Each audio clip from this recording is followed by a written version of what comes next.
नमस्कार, मैं हूं आपके साथ अमन चोपड़ा। देखिए, हम लोग अयोध्या में हैं और हमारे साथ एक खास मेहमान आज हैं बृजभूषण शरण सिंह जी, कैसरगंज से सांसद हैं और आज हमारे साथ विशेष मेहमान है। सुबह का वक्त है, आज हमने इनको सुबह सुबह डिस्टर्ब किया। 22 जनवरी का इंतजार पूरे देश को है, लेकिन आज जब इनके घर में आए एक अलग ही जो है चीज हमको देखने को मिली। बृजभूषण शरण सिंह ने एक तरीके का ये जिम बनाया हुआ है यहाँ पर, जिसमें कहानी सुना रहे थे मेरे बृजभूषण जी। तो रोज सुबह यहाँ पर ब्रिज जी? हाँ, रोज सुबह 6 सवा 6 पहुंच जाते हैं। और यहाँ पर कसरत? हाँ, गांव के लड़के भी आ जाते हैं। हाँ। और आसपास के आ जाते हैं और ये डेली यूज होता है। इनके बारे में बताइए, ये कौन कौन है? ये हरिशंकर दास जी पहलवान है, स्वर्गीय है। ये हम लोगों के गुरु हैं। और ये महंत ज्ञानदास जी। अच्छा, महंत ज्ञानदास जी, ज्ञानदास जी अखाड़ा परिषद के अध्यक्ष रह चुके हैं। और अभी वो इस समय वहां गए हैं बंगाल में, गंगा सागर में। जी जी, रोज में आ जाएंगे। अयोध्या के बड़े चर्चित संतों में से हैं। ये उनकी बचपन की फोटो है। हम लोग बचपन में एक साथ रहे। अच्छा, फोटो तो आपने मोदी योगी जी की भी लगाई हुई है। ये वर्तमान देवता है इस युग के। अच्छा, क्योंकि इधर हनुमान जी हैं। जी जी, तो ये तो त्रेता के देवता है। हाँ, बजरंगी विराजमान है, बजरंगबली। और इधर वर्तमान में आप देखिए, योगी जी ये उत्तर प्रदेश के देवता है, मोदी जी वर्तमान के देवता है, अमित शाह जी भी यहाँ पर है, राम जी भी है, हनुमान जी भी है, भोलेनाथ भी है, और अडवाणी जी का चित्र आप देखिए। और के बहुत प्रिय नेता वाजपेयी जी, अटल जी, फिर उधर जोशी जी, फिर नड्डा जी, फिर जो है अपने राष्ट्रपति साहब राजनाथ सिंह, ये सबके चित्र लगे हुए हैं। नहीं, ये तो आपका कसरत घर है ना, इसमें इन चित्रों को क्यों लगाया आपने?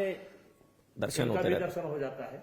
तो लेकिन अच्छा लगता है, अच्छा फील होता है। जी जी जी, सबसे बड़ी बात है कि इससे कम से कम याद आ जाती है। या और वैसे क्या चित्र लगाना, कोई लगाना पड़ेगा, तो इससे अच्छा है ये थोड़ी देर विचार इसी पर टकराते रहते हैं। अच्छा, बजरंगी यहाँ पर विराजमान है, अयोध्या की बात हो रही है, 22 जनवरी को प्राण प्रतिष्ठा होने जा रही है। आप तो खुद जेल में रहे?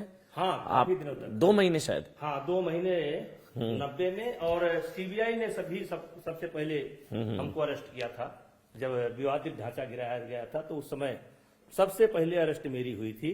और वर्तमान समय में सबसे पहला अरेस्ट आपका था? सबसे पहले अरेस्ट वर्तमान समय में कार सेवा मामले में जो विवादित ढांचा ढाया गया, तो उसमें जो सीबीआई ने 40-42 लोगों के खिलाफ मुकदमे दायर किए, उसमें सबसे पहले अरेस्ट सीबीआई ने मेरी की थी।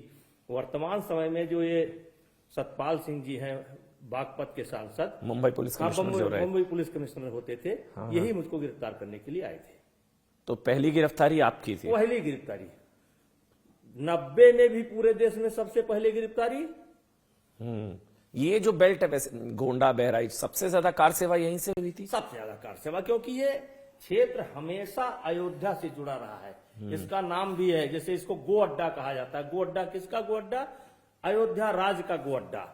इसको गोनर्द क्षेत्र भी कहा जाता है। गोनर्द, गौए जहां नाद करें। तो सबसे ज्यादा अयोध्या के प्रति, वैसे तो आस्था पूरे देश की है, लेकिन लोकल में सबसे ज्यादा आस्था ये हमारे देवी पाटन मंडल की है। 4-5 जिले हैं, बस्ती है, ये इधर का ज्यादा रहता है। जैसे तमाम हजारों लोग ऐसे हैं, जब तक हनुमान जी का दर्शन नहीं करेंगे भोजन नहीं करेंगे। हजारों लोग ऐसे हैं, जब तक तेरस को जल नहीं चढ़ाएंगे तब तक दर्शन नहीं करेंगे। ये बहुत धार्मिक क्षेत्र है। तो ये सारी मशीनें आप इस्तेमाल करते हैं? सारी मशीन इस्तेमाल करते हैं। थोड़ा सा हाथ, थोड़ा सा। अरे क्या इसमें क्या, ये बैक के लिए है ना? ये बैक के लिए है। आराम से बैठ के ब्रिज जी, बैठ करके करना, ये बैक के लिए है। तो काफी वेट है, आप तो ऐसे लगा रहे हैं जैसे। नहीं, वेट तो बहुत कम है। अच्छा, नहीं तो जब आप जेल में थे तो क्या कितना कठिन था, नहीं था उस वक्त, क्या था? और आप किसके साथ थे? साक्षी महाराज शायद आपके साथ थे? साक्षी महाराज बाद में आए थे, जब आपको गिरफ्तार किया गया था। उसके बाद गिरफ्तार किया, सबसे पहले मैं गया। भगवान मुझको पहले भेज देते हैं जेल की व्यवस्था को ठीक करने के लिए। मैं पहले जेल की व्यवस्था, हाँ, जेल में भाई जैसे नया आदमी जेल में पहुंचेगा तो क्या खाना है, क्या पीना है, कहाँ रहना है। अब ये सब मुझको बचपन से अनुभव है कि कैसे जेल से सहूलियत ली जाए, कैसे घी लिया जाए, कैसे भोजन बनवाया जाए, कैसे कंबल लिया जाए। तो भगवान मुझको हर बार पहले भेज देते थे। तो कार सेवकों की सेवा आप जेल में बैठकर कर रहे थे? हाँ, किया मैंने। अच्छा। मैं जब मुलायम सिंह जी ने मुझको 1.5-2 महीने पहले अरेस्ट करा लिया, जी। तो मैं रोज जेल में यही सवाल पूछता था कि बाहर इतनी हलचल है, मुझे क्यों? तब मुझे उत्तर मिला, तब जब पूरे देश के कार सेवक आते थे, गिरफ्तार होते थे और सब मारे भी जाते थे, तो फैजाबाद जेल में आते थे। वही बैठते, हाँ। तो यहीं बैठते। फैजाबाद जेल में आते थे, तो अब दवाई की जरूरत है, भोजन की जरूरत है, रहने की जरूरत है, तो मैं उनका पूरा व्यवस्था संभालता था। यहाँ तक कि बाद में तो संख्या हो गई थी करीब 600 की। अब मेनू बनता था कि कल क्या बनना है। जेल में मेन्यू मेनू बनता था। हमने डिपार्टमेंट बांट दिया था कि कौन खाना बनवाएगा, कौन खाना बनाएगा, सारा डिपार्टमेंट। कौन उस समय वो संजोग चलता था, उसको कौन देगा, कौन, सारी सुविधाएं। गोलीकांड हो गया था तब तक? हाँ, गोलीकांड 30 पहले अक्टूबर नहीं हुआ था, बाद में हो 1990। गया, बाद में हो गया। 30 अक्टूबर को गोली चली थी। हाँ, फिर 2 तारीख को भी। गिरफ्तारी तो 15-20 दिन पहले से होने लगी थी ना, बड़े पैमाने पर। तो अब जब ये सब देखते हैं अयोध्या, हम लोग अब आए हैं अयोध्या, तो बदली हुई है जिस तरह से राम मंदिर बन रहा है। सोचा था इतना संघर्ष आप लोगों ने किया, आप 2 महीने जेल में रहे, इतना कुछ सहा, कार सेवा सब कुछ किया, सबसे ज्यादा यहीं से कार सेवा हुई। अब ये वहां पर भी जाएंगे जहां पर गोलीकांड हुआ, तो ये सोचा था ये सब हो पाएगा, मंदिर बन जाएगा? मतलब देखिए, वैसे तो लगता था कि नहीं होगा, लेकिन जब अशोक जी से जब बात होती थी, अशोक सिंघल जी, अशोक सिंघल जी से बात होती, तब उनका जो दृढ़ विश्वास था, जो उनके आवाज में हनक थी, जो कड़क थी, और जिस विश्वास के साथ वो कहते थे, तो मान करके चलना पड़ता था कि मंदिर बनेगा। और फिर जनता का सपोर्ट जिस तरीके से मिलना शुरू किया, तो आज हमें तो वही बात याद आती है। अशोक जी, मतलब सब लोग तो नहीं कह सकते, लेकिन अशोक जी से मुलाकात होने के बाद जैसे वो इस समय के दृश्य को देख रहे थे। अच्छा था ये। हाँ। और आडवाणी जी का भी। नहीं, उस वक्त गोलीबारी हुई। अभी जहां पर हम जाएंगे, एक पुल मुझे बताया जा रहा है जहां पर गोलीबारी हुई, कई लोग मरे, 2 लोग मरे थे वहां पर, कई लोगों को पुल। आप कैसे बच गए? मतलब माफी के साथ ये सवाल पूछ रहा हूं, आप तो इतनी ज्यादा कार सेवा, मतलब आप तो सारे कार सेवकों को एक तरीके से पीछे से आपका सपोर्ट था। जिस जत्थे का नेतृत्व हमें करना था, उसी पर गोली चली। और विश्वास करिए, जिस जत्थे का नेतृत्व आपको मुझे करना था, उसी को 30 अक्टूबर को गोली चली, उसी जत्थे पर। और मुझे मुलायम सिंह जी ने लगभग 2 महीना पहले गिरफ्तार करवा लिया था। और तब मैं जान पाया कि मेरी गिरफ्तारी क्यों हुई थी। क्यों? क्योंकि मैं होता तो निश्चित मारा जाता। और उस समय के तत्कालीन डीआईजी जीएल शर्मा जी, हाँ, जीएल शर्मा, उन्होंने मुझे कहा, क्या? मुझे कहा कि आप बच गए और नेताजी बहुत पछताए। बाद में मेरे बहुत अच्छे संबंध हो गए थे, मुलायम सिंह जी से बहुत संबंध हो गए, बहुत अच्छे संबंध रहे। मतलब आप बच गए, हाँ, नेताजी पछताए। मतलब वो मरवाना चाह रहे थे आपको? निपट गया होता, क्योंकि उस समय तो आंख मूंद करके गोली चली थी ना। देखिए क्या है कि उस समय इधर जो है जितने प्रभावशाली लोग थे, वो सब कांग्रेसी थे। और मैं नया छात्र राजनीति से निकला था और राम मंदिर आंदोलन में सक्रिय भागीदारी कर रहा था।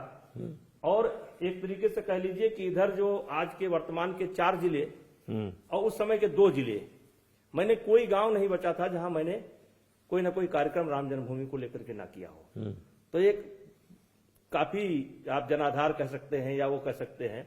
तो बाद में बड़ा पछताए वो। जीएल शर्मा जी का कहना था। अच्छा, बकौल जीएल शर्मा, तत्कालीन डीआईजी की, मतलब वो शायद मरवाना चाह रहे थे आपको। वो कहते थे कि निपट रहा होता तो निपट जाता। वो पछताए कि आप बच गए। रहा होता तो निपट जाता, गलती की है जेल भेज करके, नहीं तो निपट जाता। तो फिर 2 महीने जेल में? हाँ, 2 महीने जेल में। और उसके बाद छूटने का भी चमत्कार ही रहा, क्योंकि मेरे ऊपर 7 criminal act, 307 motor vehicle act, police पर फायरिंग, ये सब लगाया था।